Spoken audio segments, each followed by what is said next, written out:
quisiera hoy, para darle como el preámbulo, la iniciación, la introducción a la enseñanza, hablar de un personaje del Antiguo Testamento, un personaje que tal vez no se habla mucho, del que no se escucha mucho, pero que estoy seguro que va a bendecirnos. Tal vez algunos de ustedes sí lo sepan, de pronto los que son más lectores de la palabra sí lo conocen, pero de pronto algunos no. Y este personaje se llama Mefiboset. Aparece por allá en la Biblia, en el segundo libro de Samuel, capítulo 4, versículo 4. Y este hombre de pronto me sirve hoy como ilustración para lo que el Señor nos va a dar. Pero para que todos los que no conocen a Mefiboset sepan quién es, voy a hacerle una pequeña introducción. Entonces usted conoce al pueblo de Israel. El pueblo de Israel es el pueblo escogido por Dios. Dios lo apartó para que fuera su especial tesoro. Ellos caminan un tiempo en esclavitud en la tierra de Egipto. Después el Señor los libera con mano fuerte. Dan 40 años de vueltas en el desierto. Pero llega un momento donde ya entran a la tierra prometida y conquistan la tierra y empiezan a vivir a través de la autoridad de los jueces. Encontramos al último juez, y el último juez es Samuel. Y en el momento cuando está ejerciendo su autoridad como juez Samuel, el pueblo pide un rey. Dice: Señor, queremos tener un rey como todos los pueblos de la tierra. Y el Señor contesta la oración y les otorga un rey. Pero este rey es un rey conforme al corazón del pueblo. O sea, es un rey que va a gobernar de acuerdo a los deseos, a los anhelos, peticiones que tiene el pueblo. Y empieza a gobernar. Este rey gobierna sobre Israel durante 40 años y en medio de su ministerio él tiene varios hijos, pero quiero destacar a uno en especial, y es Jonathan. Él tiene un hijo que se llama Jonathan, ¿de acuerdo?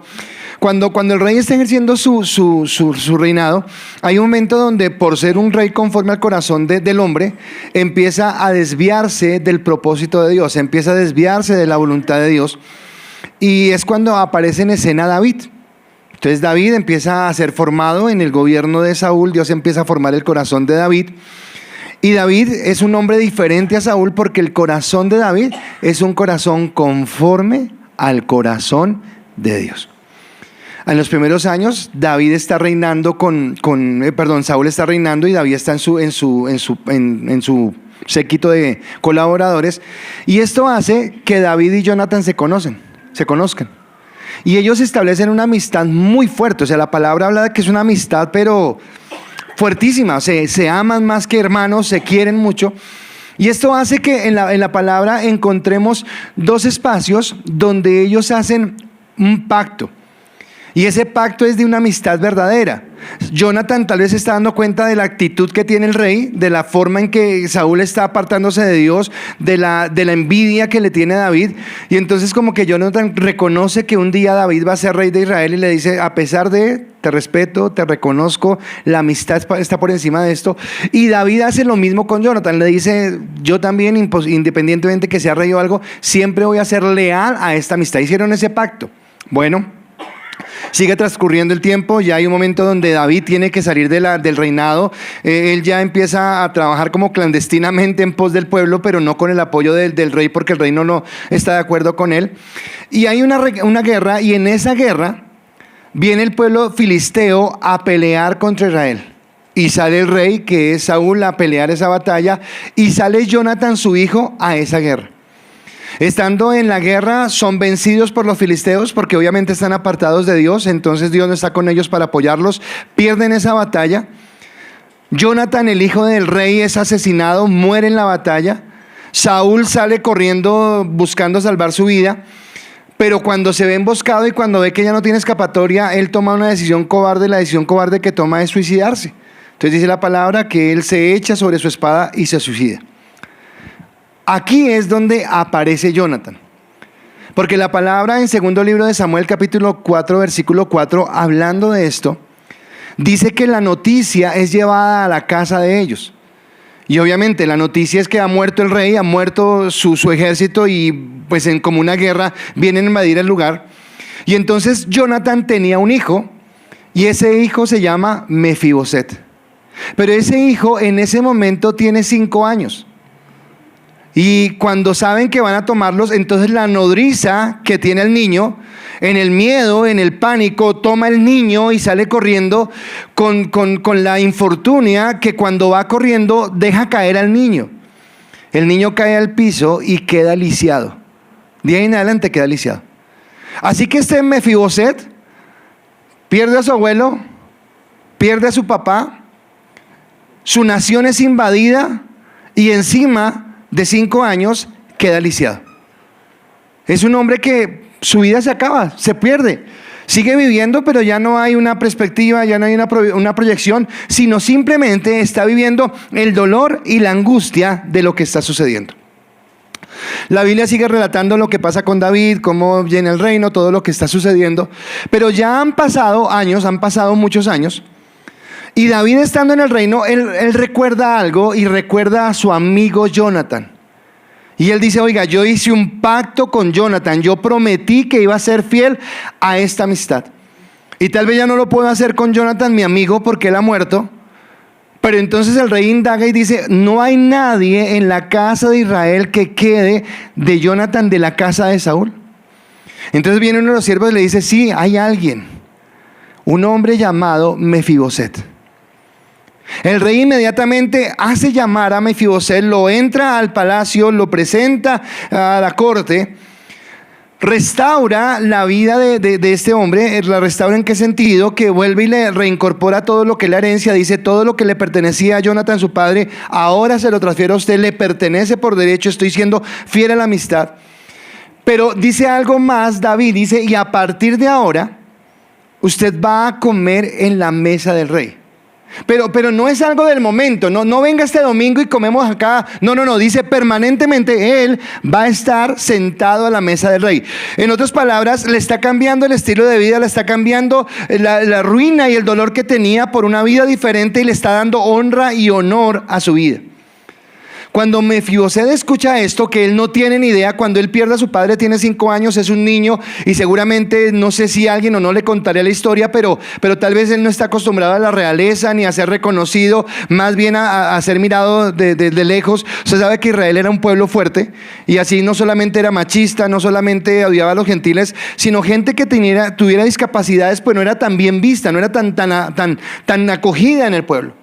Así que este hombre recibe este reconocimiento, pero me llama la atención la respuesta de Mefiboset, porque cuando David le dice esto, lo que le dice Mefiboset es, ¿quién es tu siervo para que mires a un perro muerto como yo? O sea, la autoestima de este hombre está por el piso. La autoestima de este hombre no tiene nada que ver, dice, yo no merezco esto. Ahora, quiero tomar esto y acá ya empiezo la prédica, para colocar 2 cosas en escena. Primero, mirar la actitud de David. Porque la actitud de David es primeramente de una extrema gracia. O sea, David está siendo agraciado con esta persona totalmente. Es el nieto de la persona que lo pretendía matar. Puede venir con resentimientos, puede venir a acabar, pero a David no le importa eso. Él tiene gracia con él y muestra una compasión inmensa, no solamente devolviéndole la herencia, sino también permitiéndole estar en su mesa. Ahora, para nosotros de pronto es como que, pero porque no entendemos el contexto monárquico, pero que alguien se sentara a la mesa del rey no era cualquier cosa. Era algo que realmente daba honor y dignidad a la persona. Ahora, la respuesta de Mefiboset nos permite ver primero, en primer lugar, la autoestima que él tiene por el piso. Se considera un perro muerto, no se cree digno de esta bondad. En segundo lugar, no cree haber hecho algo para merecerlo. Y la verdad es que Mefiboset no hace nada para merecer esto. Lo que está pasando con Mefiboset es producto del pacto que David muchos años atrás había hecho con su amigo Jonathan. Y ahora tampoco siente que tenga la capacidad de responder adecuadamente a esa gracia. Por eso quiero hoy hablar acerca de tu nueva posición en Cristo. Hoy vamos a hablar de la nueva posición que tenemos en Cristo. ¿Y por qué es importante? Porque muchas veces yo hablaba con mi esposa en estos días y hablábamos sobre el dolor que nos produce, pero también la impotencia que nos produce. Saber que vienen personas a la iglesia que conocen al Señor, que se alegran, que empiezan a crecer, que empiezan a amar, que empiezan a bendecir y de un momento al otro vuelven al mundo. Y uno dice, pero bueno, ¿qué pasó? ¿Qué sucedió? Y creo que tiene que ver con cuando no fuimos formados y cimentados en la palabra. Cuando tal vez lo que se nos dijo fue solamente cosas bonitas, como Saúl hacía con el pueblo, que queremos escuchar, que Dios nos ama, nos quiere, nos bendice, pero que nunca nos hablan de qué lugar ocupamos, quiénes somos ahora y en dónde estamos. Y eso es lo que Pablo en la carta a los Efesios va a hacer, y por eso estaba haciendo el preámbulo.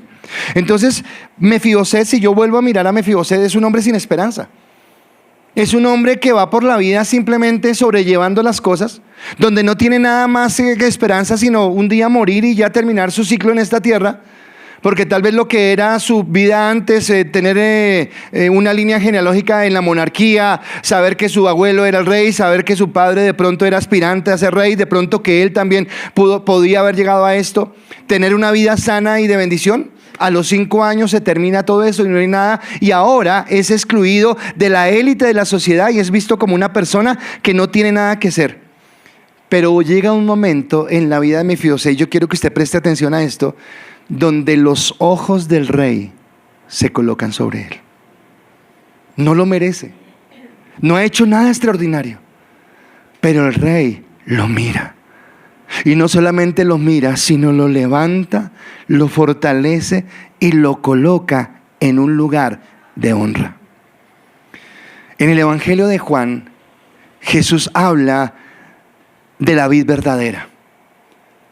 Y habla de él como la vid, nosotros como los pámpanos. Y en el capítulo 15, en el versículo 16, Jesús dice lo siguiente: no me elegisteis vosotros a mí, sino que yo os elegí a vosotros y os he puesto para que vayáis y llevéis fruto, y vuestro fruto permanezca, para que todo lo que pidiereis al Padre en mi nombre, Él os lo dé.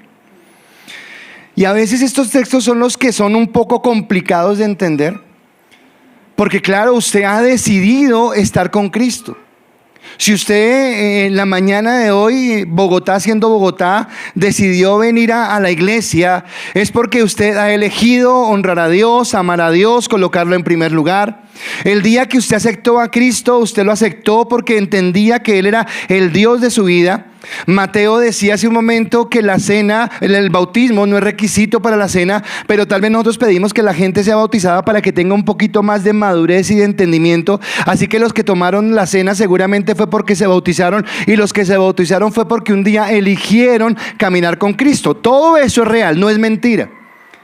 Pero lo que la palabra nos está diciendo, lo que la palabra nos está enseñando, es que hubo una elección antes de mi elección. Y esa elección anterior fue la elección que Cristo hizo de cada uno de nosotros. No sé cuál era tu familia, no sé cuál era tu contexto social, no sé cómo era tu vida. Seguramente eras muy santo, o seguramente muy pecador, seguramente muy religioso, o seguramente muy ateo. Independientemente de quién hayas sido antes y lo que hayas vivido, Dios colocó su mirada sobre ti. Así como el rey David colocó sus ojos sobre Mefiboset por el pacto que tenía con Jonathan, un día Dios colocó sus ojos sobre ti, y tú no eres una persona común y corriente, sino eres una persona apartada y elegida por Dios, porque en la elección original de Dios ya tú estabas en su corazón, y esto ya es suficiente nomás para decirle gracias, Dios. Pero quiero entender qué significa eso. Y en la serie que iniciamos el pasado miércoles y en la que estamos desarrollando, donde hablábamos acerca de la iglesia como el misterio revelado, estamos diciendo que la iglesia era algo que estaba oculto en el Antiguo Testamento, que tal vez la gente no lo entendía, pero que ahora a nosotros por la palabra se nos ha revelado. Y hemos entendido que la iglesia no es un sitio, que la iglesia no es el lugar al que vamos, sino que la iglesia somos cada uno de nosotros, y que en este momento somos iglesia porque cada uno de nosotros estamos reunidos en este lugar, pero que mañana cuando usted vaya a su oficina, a la universidad, al colegio, donde quiera que usted vaya, allá va a estar la iglesia porque está usted, porque la iglesia es usted. Porque tenemos una nueva posición, un lugar que Dios nos ha dado, y de eso es de lo que nos está hablando el apóstol Pablo. Y en la primera parte de la carta a los Efesios, en los 3 primeros capítulos, nos está hablando acerca de esa proclamación. Y hoy vamos a iniciar hablando de esa primera parte, de ese primer capítulo, del versículo 3 al versículo 14, donde Pablo hace una oración y en esa oración nos muestra el plan de salvación. Y me encanta esto, porque es entender cómo en el plan de salvación, un único Dios verdadero, un único Dios santo y eterno, manifestado a nosotros en tres personas, el Padre, el Hijo y el Espíritu Santo, cómo ese Dios eterno, a través del Padre, a través del Hijo y a través del Espíritu Santo, interviene en esa elección que Él ha hecho de nosotros. Y en esa elección también en nuestra vida personal, en su vida personal, está el antes, el pasado, está el presente y está el futuro de su vida. Pero cuando yo le hablo del antes, del pasado, y cuando le hablo del presente y cuando le hablo del futuro, cuando le hablo del pasado no le estoy hablando de hace 10 años, de hace 5 años, de hace 20 años, no, le estoy hablando de su pasado en la eternidad. ¿Quién es usted y quién soy yo en la eternidad? Y cuando le hablo de su futuro, no le estoy diciendo lo que Dios va a hacer este año con usted o el próximo año o en el próximo 5 o 10 años, sino le estoy hablando de la eternidad que tiene, porque a veces nosotros tenemos problemas, tenemos dificultades, tenemos adversidades y nos sentimos solos y como si no tuviéramos con quién contar, porque no conocemos, no entendemos, primero, el que nos ha amado. Y segundo, la dimensión de su amor, las características de su amor y la gracia del amor que Él ha tenido con nosotros. Así que así como a Mefiboset le cambió la vida y su vida fue transformada porque ahora tenía una posición diferente, y la posición era el lugar que ocupaba en la mesa del rey, ahora nosotros somos diferentes. Y tu posición en Cristo, hombre que me estás escuchando, mujer que me estás escuchando, nuestra posición en Cristo hoy es diferente a la que teníamos antes de conocerlo. Tal vez tú digas, pero Mefiboset era lisiado y yo no soy lisiado. Ok, físicamente tal vez no somos lisiados, pero el pecado nos lició. El pecado nos hacía incapaces de acercarnos a su gracia. El pecado nos hacía incapaces de acercarnos a su amor. Es más, el pecado era tan fuerte y tan latente en nuestra vida que cada día estábamos caminando más hacia el abismo y más hacia equivocarnos en el destino o el propósito que Dios tuvo. Pero ahora en el Señor tenemos esa gracia y esa bendición. Y eso es lo que va a hablar Pablo en Efesios en el primer capítulo, los primeros versículos, y lo que nos muestra en lo que Dios hace. Así que quiero empezar por Dios el Padre. Y mi primer punto es: Dios el Padre te eligió. Dios el Padre te eligió. ¿Recuerdan cómo David puso sus ojos sobre Mefiboset? De la misma manera, Dios puso los ojos sobre ti. Dios te escogió. Dios tiene algo especial para ti. Ahora, cuando yo pienso en Dios, obviamente las personas que llevan más tiempo en el Evangelio, las personas que han leído más palabra, entre más conocimiento, más nos asombramos de quién es Dios, de su grandeza, de su poder, de su soberanía. Pero cualquier persona desapercibida ni siquiera tiene que haber venido a la iglesia. Cuando hablamos de Dios, hablamos de alguien que infunde respeto. Hablamos de alguien que es superior. Hablamos de alguien que reconocemos como el Todopoderoso, como el Sabio, como el Eterno, como el Santo. Y hoy estamos hablando que de ese concepto que tú tienes de Dios, de ese Dios en el que tú concibes en tu mente o en tu corazón y en el que has crecido a medida que vas caminando en la palabra, ese Dios te escogió a ti. Pero es personal, te escogió a ti, te amó a ti, te miró de una manera personal. Yo quisiera pensar en qué sintió Mefiboset, en primer lugar, cuando le dijeron que el rey lo andaba buscando. ¿El rey? ¿A mí? ¿Y como que para qué? ¿Y que me invita al palacio? ¿Y que me restaura mi herencia? ¿Y que me sienta a su mesa? ¿Por qué? ¿Por qué está haciendo eso? Nosotros en este mundo tenemos momentos felices, tenemos momentos de alegría, pero si usted mira su vida sin Cristo, generalmente en esa apariencia de felicidad y de, qué sé yo, prosperidad y lo que usted quiera, Lo que vivimos son vidas vacías, con hipocresías, con dudas, engañando, siendo engañados, mintiendo, recibiendo mentiras, siendo desleales, recibiendo deslealtad, porque ese es el mundo sin Dios. Pero Él dice, ven, yo te he llamado, te he apartado. ¿A quién? ¿A quién llamó? A ti te llamó. Para que seas diferente y para que camines de otra manera. Ahora, así como Mefiboset no esperaba que Dios lo llamara, que David lo llamara, perdón. Nosotros, antes de conocer a Cristo, no éramos conscientes de las maravillas de Dios. Ayer estábamos en el grupo y hacíamos una pregunta. Y Wilson hablaba y decía algo que para mí es muy cierto. Y Wilson decía, yo me demoré en llegar al Evangelio. Porque yo pensaba que yo no necesitaba esto. Y sé que muchos acá algún día pensamos esto, no necesito. Porque tal vez estoy bien, porque tal vez tengo esto, tengo aquello. Pero cuando ya realmente entramos a conocer a Cristo y cuando en momentos de crisis hemos visto la gloria de Dios, decimos, no, sí lo necesito. Pero el detalle es que tú no te acercas a Dios cuando tú quieres, tú te acercas a Dios cuando Dios te escogió y te llamó. Porque nadie llega acá al Padre a menos que Él lo escoja, porque Jesús dijo, nadie viene a mí sino por el Padre.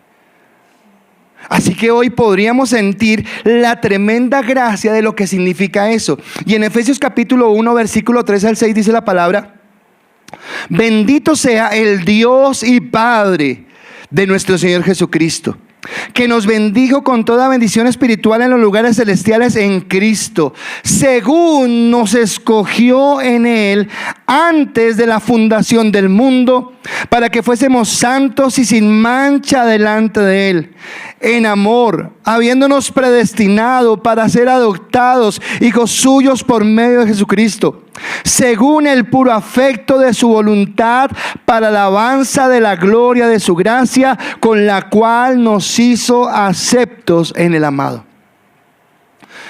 Pablo no se limita en expresar lo grande que es para él el entender que un Dios grande, que un Dios eterno, que un Dios maravilloso, que un Dios santo nos haya escogido a nosotros, hombres viles, hombres pecadores, hombres de dura cerviz, hombres con vicios, con inmoralidades, con pecados en los cuales nos apartaban de Dios, mas sin embargo en su amor Él te escogió.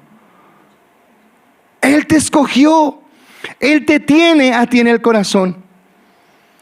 Ahora, no solamente Él te escogió, sino que Él te escogió para Él. O sea que no es solamente que Dios me haya apartado, sino que Dios me apartó para que yo viva para Él. Porque ahora le pertenezco. Porque cuando Mateo se quebrantaba recordando el sacrificio de Cristo, es que es entender que yo estaba perdido y que mi vida no tiene esperanza, pero que Él me amó. Dios te amó. Esto es lo que tú tienes que entender en primer lugar. Por amor, jamás tu papá, tu mamá, tu esposo, tu esposa, el mejor amigo, tú has recibido amor de muchas personas. Jamás el mejor amor que tú conozcas en esta tierra se compara al amor de Dios. Jamás nadie te ha amado ni te podrá amar de la manera como Dios te amó. Esta lección es tan impresionante.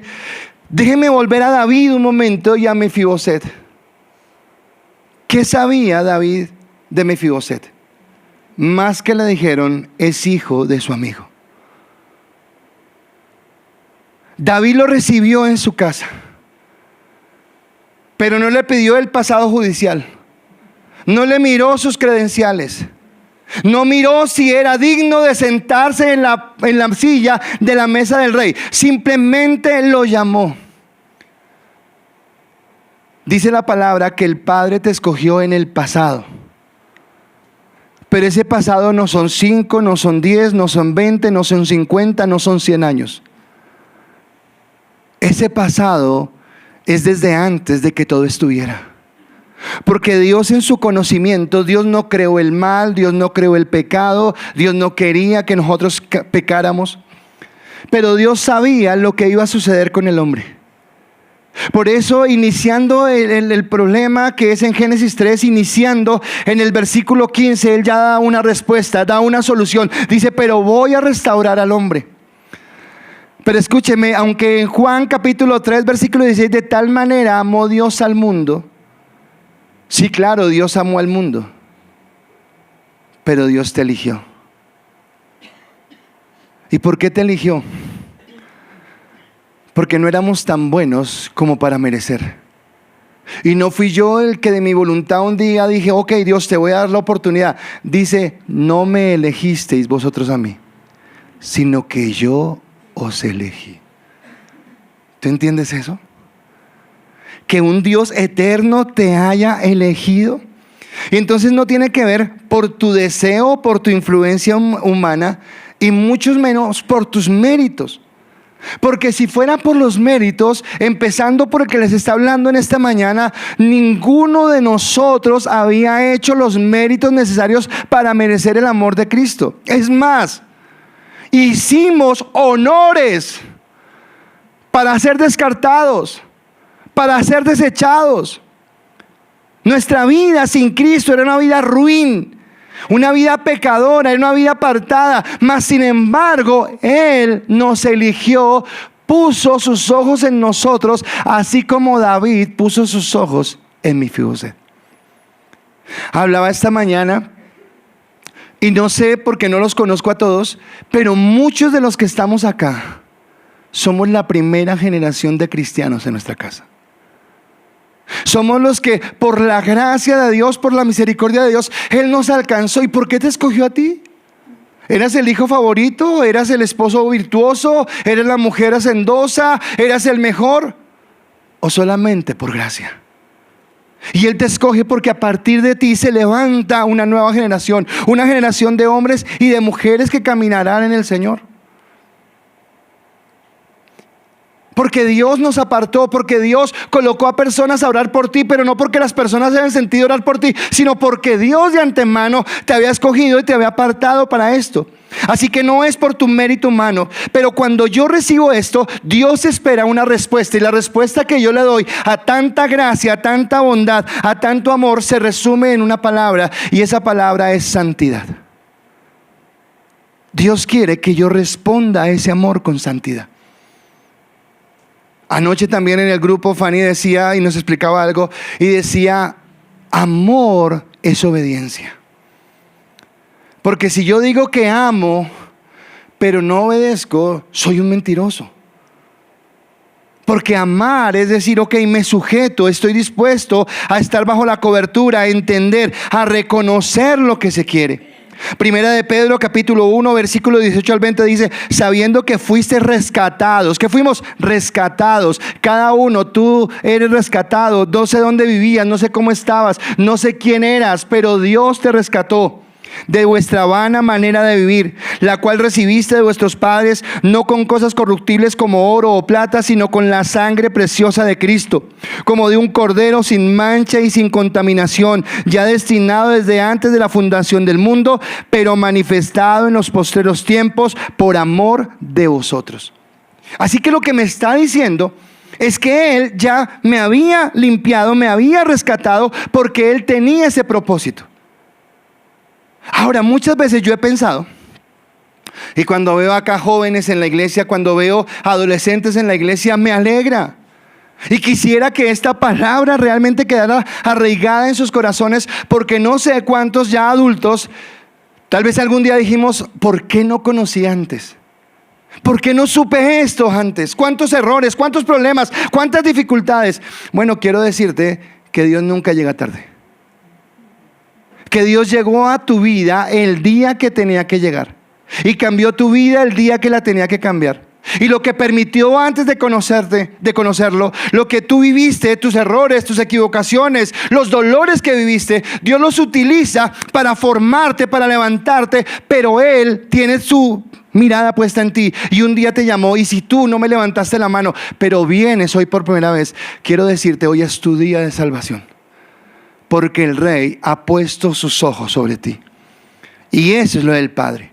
El Padre te eligió. Y creo que esto ya es bastante grande para entenderlo, para alabarle y para bendecirle. Pero no solamente en el plan de salvación interviene el Padre, sino también interviene el Hijo. Y el Hijo te redimió. El Hijo te redimió.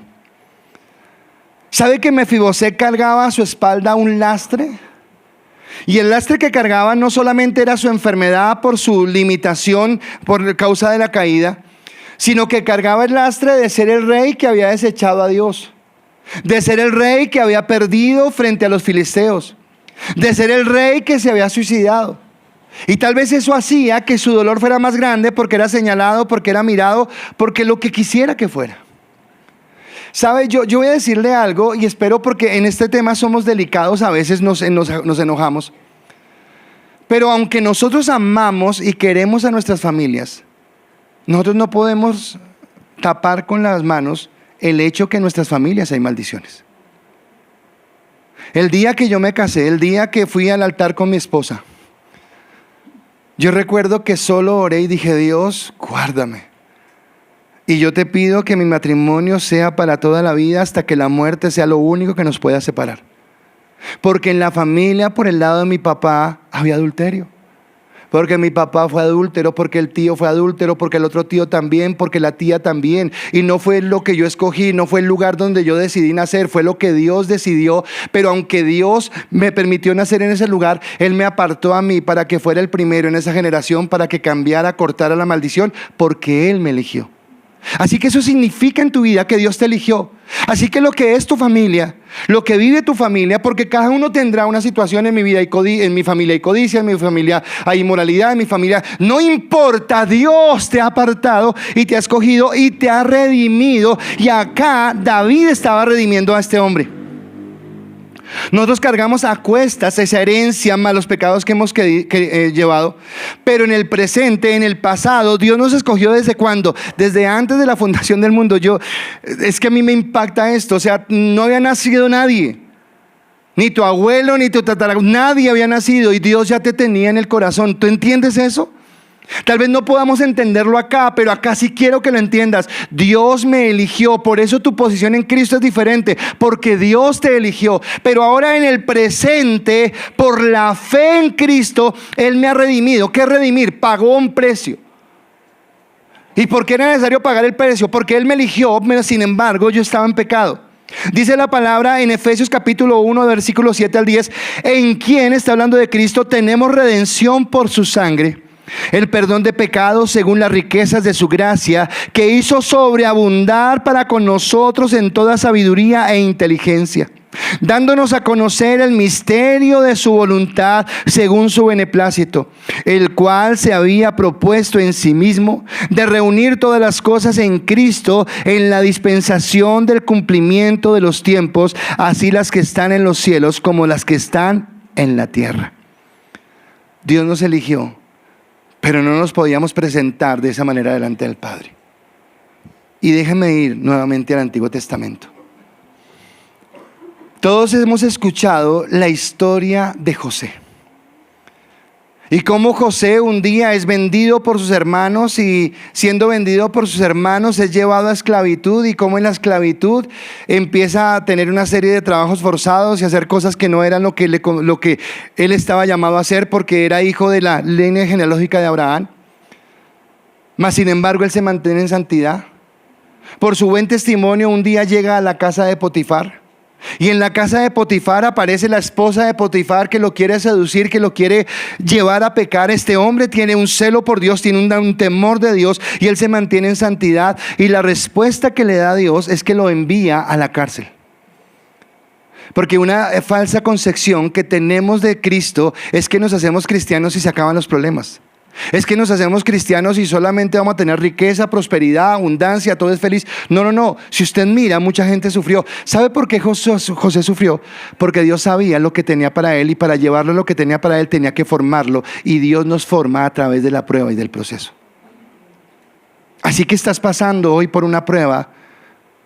Seguramente Dios esa prueba la está utilizando para acercarte a Él, para volverte a amar.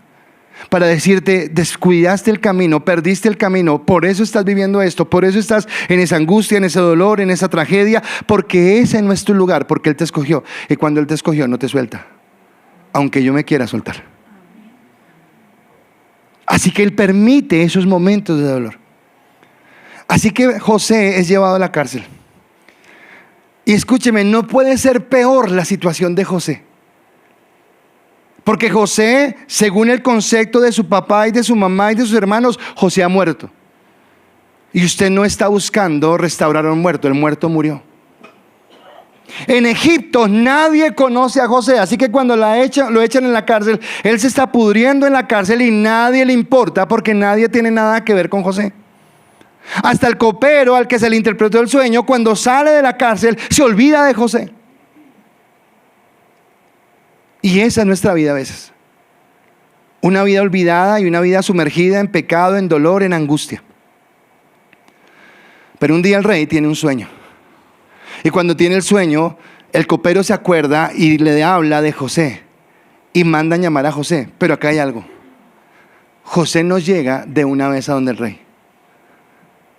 Porque el que se presentaba al rey no podía presentarse en su vestimenta de preso, ni mucho menos si barbado, despeinado, vuelto nada. Así que lo que hacen con José, lo primero que hacen cuando lo sacan de la cárcel, es que lo afeitan, lo peluquean, le cambian la ropa, le ponen una pinta diferente, digna de presentarse ante el rey. Así que el rey te eligió. Pero cuando te eligió, tú no te podías presentar con tus vestiduras, porque tus vestiduras estaban manchadas, estaban sucias por el pecado, por la envidia, por el orgullo, por el egocentrismo. Pero el Señor viene y te levanta, y entonces Cristo, que participa en eso por amor, entonces Él amó al Padre y por el amor al Padre obedeció. ¿Recuerdan lo que les dije? Entonces por amor al Padre obedeció, y la obediencia no era sencilla porque era morir. Pero Él por obediencia acepta y muere en la cruz. Por amor muere en la cruz. Pero no solamente esto, sino que también está amando a la humanidad. Y por el amor que le tiene a la humanidad, se ofrece a sí mismo para libertarnos. Todos tenemos la imagen de un Cristo crucificado.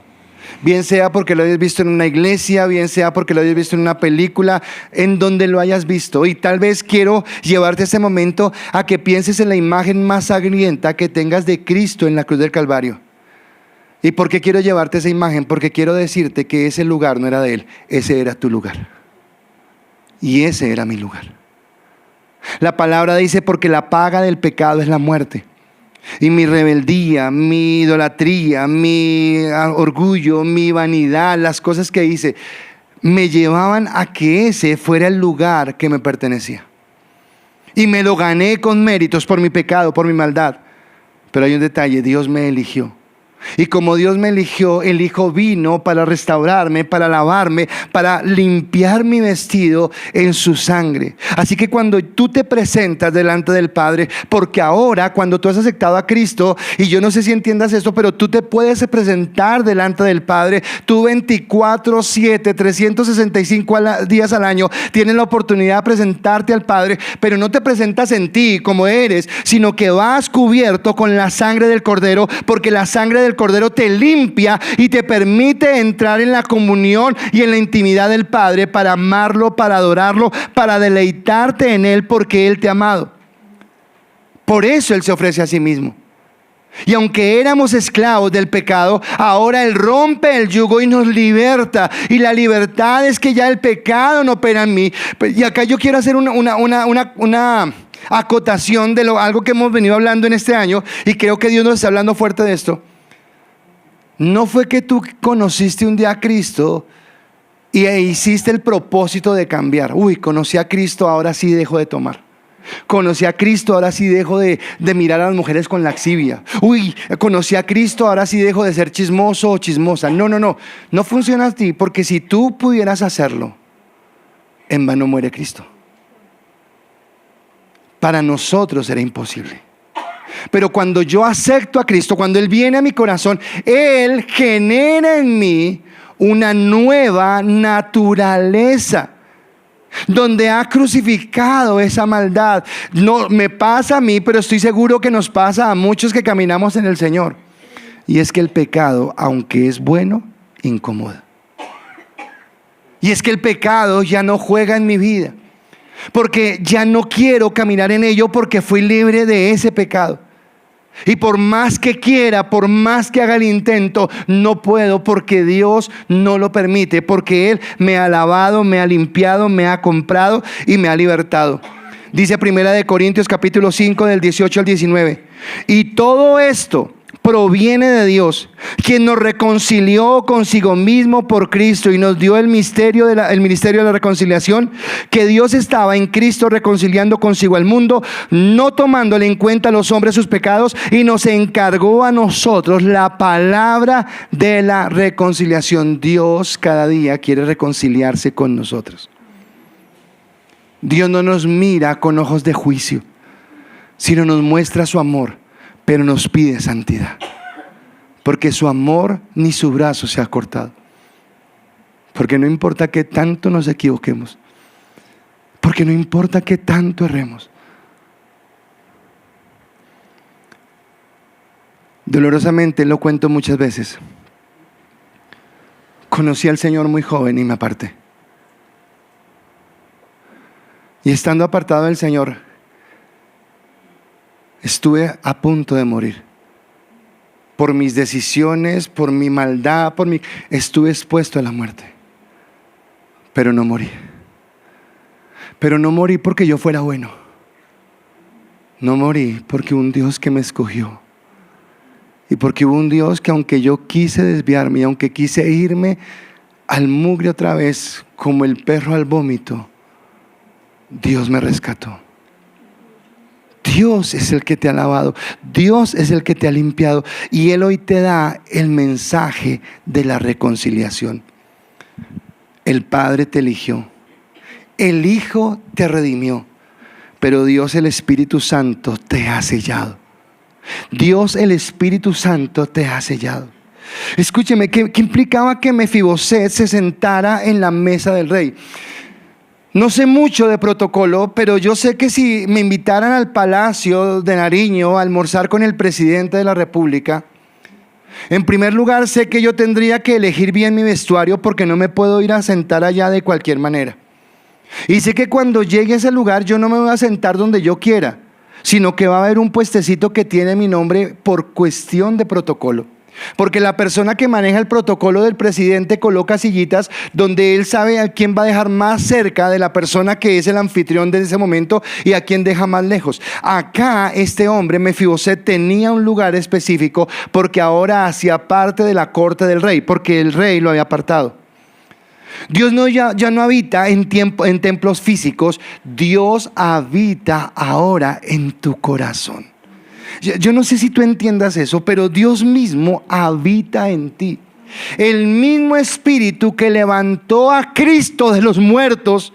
Yo no sé si tú entiendas ese milagro, porque si Cristo no resucita, en vano es el Evangelio. Pero Cristo resucitó porque el Espíritu Santo lo levantó de los muertos. Ese mismo Espíritu habita en tu corazón, porque Él te eligió, porque Él te apartó. Así que ese Espíritu te ha sellado, y dice la última parte, versículos 11 al 14 de Efesios 1, dice: en Él mismo tuvimos herencia, habiendo sido predestinados conforme al propósito del que hace todas las cosas según el designio de su voluntad, a fin de que seamos para alabanza de su gloria, nosotros los que primeramente esperábamos en Cristo. En Él también vosotros, habiendo oído la palabra de verdad del Evangelio de vuestra salvación, y habiendo creído en Él, fuisteis sellados con el Espíritu Santo de la promesa, que es las arras de nuestra herencia hasta la redención de la posesión adquirida para alabanza de su gloria. Ahora, Dios el Espíritu Santo nos ha sellado. ¿Qué significa? Yo lo voy a hablar, pero en primer lugar hablemos despacio. En el pasado, antes de que todo existiera, Dios nos eligió. En mi presente, Él me permitió conocer a Cristo para que Cristo lavara mi vida. Pero en el futuro tenemos una herencia eterna en Él. Escúchame, tú eres heredero. Porque Cristo, que es el unigénito, despojado de todo egoísmo, decidió tomar su herencia y decirle: lo comparto con todos mis hermanos, aquellos que desde la fundación del mundo fueron elegidos, y que en esos estás tú si has conocido a Cristo. Así que es muy grande lo que dice. Ahora, cuando leemos y según nos bendijo en los lugares celestiales, a veces como que hay un cierto desmoralización, porque yo necesito la bendición ahora, Dios, y en el cielo, o sea que cuando me muera, y no entendemos lo que Dios está diciendo. Así que no está haciendo una discriminación entre si la bendición es espiritual o es material o cómo lo está haciendo. Cuando usted conoce a Dios, cuando usted conoce a Cristo, cuando Cristo se acerca a su vida empieza a cambiar. Sí, vamos a tener pruebas, sí, vamos a ser procesados, sí, Dios nos va a pasar por ciertos desiertos, porque en los desiertos va a pulir nuestro carácter. Pero lo cierto es que cuando caminamos en Cristo, Cristo nos bendice. Que cuando caminamos en Cristo, Cristo va abriendo nuestro camino, y esa bendición no se limita exclusivamente a la parte material. El problema es que nuestro corazón va mucho a lo material, pero que aunque puede incluir lo material, el tener un hogar, el tener una casa, el tener un esposo, el tener una esposa, el tener un hijo, el poder servir en una iglesia, el tener una familia, hace parte de las bendiciones de Dios. El tener la salud que Dios nos ha dado, pero va mucho más allá, y dice: según nos predestinó. ¿Y qué es predestinó? Que Él tenía algo específico para nosotros. Que aunque por causa del pecado nosotros estábamos apartados, aunque por causa del pecado estábamos condenados, Él te predestinó para ser su hijo. Wow, Dios te predestinó, Dios te apartó. Dios te amó desde el principio, y Él te ha hecho partícipe de la herencia de lo que Dios tiene, y para que eso sea justo, entonces Él te selló. ¿Qué significa el sello? Hoy en día, tristemente, los sellos son fácilmente falsificados, pero hay entidades que cuando sacan un cheque tiene que ir con un sello, porque si no el cheque no sirve. Hay documentos cuando usted los lleva a una notaría que tienen que tener un sello, porque si no tiene el sello no sirve. En la época, en el Antiguo Testamento y en la historia, recuerdan que los reyes sacaban sus edictos y enrollaban el papelito y derretían cera y después colocaban el sello, que podía ser el anillo del rey, y que el sello no se podía quebrar a menos que fuera la persona indicada para quebrarlo, porque ese sello indicaba que era palabra del rey y que esa palabra tenía que cumplirse. Bueno, tú tienes un sello. Hay un sello en tu corazón, por eso, por más que quieras, no te puedes apartar. Puedes patalear, puedes tener dolor, puedes tener tristeza, puedes tener angustia, pero no puedes apartarte, porque es que Él te eligió. Y lo voy a explicar así. En Dios tenemos seguridad de salvación. Eso es lo que representa el sello, que tenemos seguridad de salvación. Quiere decir que si fue Dios el que me eligió, pues es Dios el que me sostendrá. Quiere decir que yo no pierdo la salvación. Y alguien dirá: ¿verdad no se pierde la salvación? O sea, ¿que puedo pecar? Y mi respuesta es sí, claro, peca. Pero estás mostrando que no eres salvo, porque Dios cambia mi naturaleza. Porque si yo insisto en el pecado y camino en el pecado, quiere decir que el Espíritu Santo no ha renovado nada en mí, sino que yo sigo siendo como cualquier carnal. Todos los cristianos, yo creo que todos sin excepción, cuando conocemos a Cristo, tenemos lucha con el mundo. Porque tiene que ver con los deseos, con las aficiones, con las cosas que hacíamos antes. Lo que pasa es que antes lo hacías y no había problema. Antes lo hacías y es más, te sentías contento. Pero hoy en día sientes vergüenza, porque entiendes lo que significa tu pecado y de lo que te apartaba el pecado, y entonces ahora quieres caminar en Dios. ¿Somos santos, perfectamente santos? No. Somos santos que caminamos cada día hacia la santidad en Dios. Pero porque su Espíritu Santo es el que coloca en nosotros el querer como el hacer. Porque su Espíritu Santo, porque Él fue el que nos eligió. Así que si la salvación no depende de mí, el perder la salvación tampoco depende de mí, pero depende del Espíritu Santo. Y esto es muy fuerte. Estamos hablando de este año cambiando de adentro hacia afuera. Y es que el que nos cambia de adentro hacia afuera es el Espíritu Santo. Porque aparentemente, escuché algo esta mañana en una predica y lo quiero tomar en este punto. No te confíes porque estás en la membresía de la iglesia local. No te confíes. Cerciórate que estés en la membresía de la iglesia universal. Porque en la iglesia local cabemos todos. Pero en la iglesia universal solamente aquellos que fueron elegidos y están inscritos en el libro de la vida. Y esa inscripción la hace el Señor. Y por eso mismo Él no se la pasa anotando y borrando. Ah, te portaste bien, te anotó. Ah, te equivocaste. No, ese libro estaría vuelto a nada. Dios te eligió y Dios te sostiene. Pero sí pide de ti santidad. Ahora, si tú fuiste elegido y estás apartado, bueno, tú estás trayendo dolor a tu vida. No podría decir que maldición, porque la maldición es estar apartado totalmente de Dios. Pero si estás trayendo dolor a tu vida, porque el tiempo que tú eres apartado de Dios, lo que vas a traer a tu vida son recuerdos, dolores, tristezas que más adelante van a cobrar consecuencias en tu vida. Y puedes hoy decidir volver. Esta carne llena de pasiones, cuando yo le permito tomar control en mi vida, me va a llevar a situaciones difíciles, porque yo lo permití, porque yo consentí el pecado, porque yo abrí la puerta, y porque tal vez yo lo permite y dice, ok, listo, experiméntelo, pero sienta después el dolor, la tristeza. Porque a quien le estoy siendo infiel no es a un pastor, y a quien le estoy siendo infiel no es a una iglesia, o a quien le estoy siendo infiel no es a mi familia. A quien le estoy siendo infiel es al Dios que me amó y en la cruz del Calvario entregó su vida por mí y me selló con el Espíritu. Así que yo soy el que estoy quebrantando algo que viene de Dios, pero tengo por ese Espíritu la seguridad de la salvación. Por Cristo tenemos la autenticidad de ser hijos de Dios. Así que nosotros no somos viles falsificaciones pirateadas de hijos de Dios, sino que yo tengo claro que soy hijo de Dios y soy legítimo hijo de Dios en adopción por el sacrificio de Cristo. Pero esa seguridad me la da el Espíritu Santo, que ha sido colocado en mi vida, que ha sido sellado en mi vida y que me lleva a mí cada día a forjar en mí cada día el carácter de Cristo. Ya soy como Cristo, no, pero voy caminando, voy avanzando, voy puliendo mi vida. Cada día voy siendo más como Cristo. Voy permitiendo que cada dificultad, que cada adversidad que pase me forme, me levante para llevarme a caminar como Cristo quiere. La sangre del Cordero nos convierte en su propiedad. Y acá es fuerte, porque ya tú no te mandas solo, tú tienes un dueño. No somos siempre o en ningún momento de nuestra vida somos totalmente libres. Éramos esclavos del pecado.